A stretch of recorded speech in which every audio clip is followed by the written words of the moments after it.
As soon as I see this, I'm thinking quadratic formula automatically, all right, because there's no way it's going to factor if they're asking me for that. So to get quadratic formula, I have to have it equal to 0.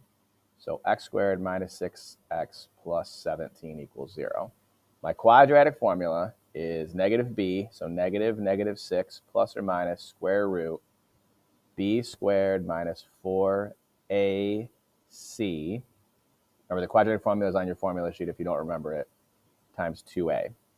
All right, so then it's 6 plus or minus. Put the whole square root in your calculator, but not the square root, just the part under it. So negative 6 squared minus 4 times 1 times 17 is negative 32 all over 2. So we got to deal with square root of negative 32 is square root of negative 1, square root of 32. That's square root of 16, square root of 2, 4, square roots of 2. That's an I. So 4I square roots of 2. All right. So 6 plus minus 4I square roots of 2 over 2. Reduce, but make sure you reduce all three of those numbers. So then it's going to be 3 plus or minus 2I. Nope, no over. Just 3 plus or minus 2I. You could put it over 1 if you want to. All right, so we've got that right there. And I should have x equals, or technically I'm not right. All right.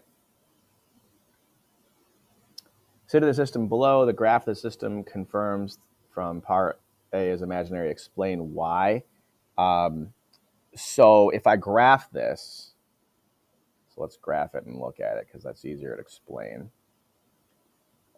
X squared minus 2x plus 7. So x squared minus 2x plus 7. And this one was, 4x minus 10. Whoops, of course I clicked word. 4x minus 10. Is that right? 4x minus 10. Okay, enter, graph. So there's the line, the parabola. They don't actually hit, all right? So the graph of the system confirms, explain why. The graphs do not intersect.